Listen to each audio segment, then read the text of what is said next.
Hello, my name is Grian, and today I'm back with another episode of Build School. This time I'm going to be going over something that people have been asking of me for a little while now, which is pathways.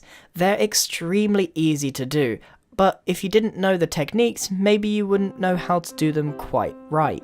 So the first one we're going to do is a very simple sort of dirt path with a few bits of texture.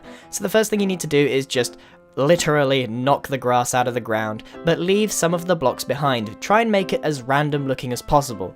Next, make your way along with some coarse dirt or gravel or cobblestone or a mixture of all three. Try and make something that looks rather nice, and try and have a mixture of textures, or you can just go for one if that's what you fancy. But on its own it's rather dull, so there's a couple of things we can do. Adding just very simple fences either side or one side and the other, completely up to you again, is a really nice way of decorating a path this way. Because I've gone for a very separated textured path, something like that with a very broken up kind of style is a nice way to take this, and again you could do the same with cobble as a different variant of the style. I personally like using these quite often, but again, if you want something a bit more city style, you might want to try one of these. So I'm just going to knock into the ground a layer where my path is going to be and decorate the sides with some cobblestone staircase, but again, you could use any colour you want, and then I recommend that you put a half slab in between them and you have a built-in nice simple path. You can decorate these with some very nice lampposts using the cobblestone blocks and then a sea lantern on the top. But I also recommend that you change the half slab from the staircase itself so you have a bit of texture difference there, and I think that looks quite nice for a more modern street. However, you might want to change up your block type. Secondly, you could do exactly the same thing but have a full block instead of the other one, so you have these gutters on the side that almost look like curbs. Or if you alternatively wanted to have one above ground, you could do the same thing one block above, and it looks not as nice in my opinion, but it's all down to what people want. Lastly, we can make these really detailed patterned paths, and then you can stack them using World Edit or replicate it loads of times over and have a nice detailed path that continues on like so. Very easy to do as long as you've got the base profile down to stack or to replicate. And on this one, I'm going to talk to you about how to make curved paths. As you can see, the first inner circle is much easier to make than the second. I recommend that you do this. On the inner circle, you run your cobblestone staircase around it, and then you make sure you have exactly the correct distance and then replicate it on the other side. That way you can make sure that it is consistent throughout the curve.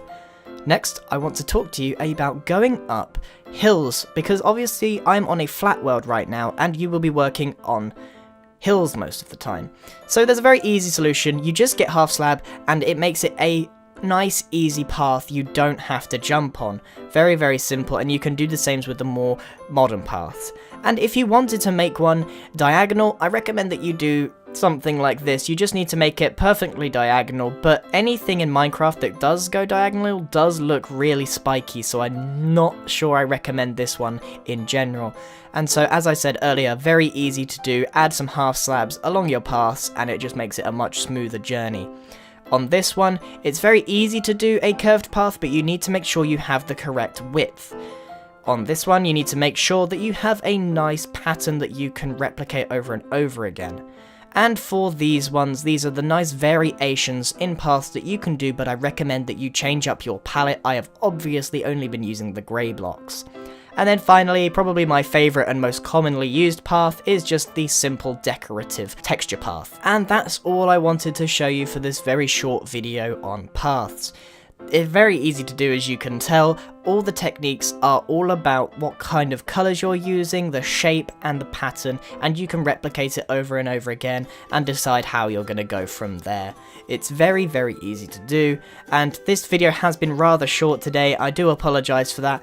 I have been extraordinarily busy in the run up to Christmas because I'm now going to announce that the update for my server Winecraft, which is also my other job, I do have two jobs now, YouTube and Winecraft, the update is out. It's It's called Gavel, and I really recommend you check it out. It's been highly successful already. Lots of people have already given us some fantastic feedback. There's still a few bugs to iron out, but overall it's gone very smoothly and I'm very happy with the product. I haven't really mentioned Wingcraft too much in the end of my videos because I have been working so hard on this update and I wanted to wait until it was done before I could expose you guys to it. So I hope that you check it out, and I would love to hear some feedback as well. It's very, very important to me. And if you like this video, I'd love some feedback on that. If you have any more suggestions for videos, leave them in the comments below. Thank you very much for watching, guys. Goodbye!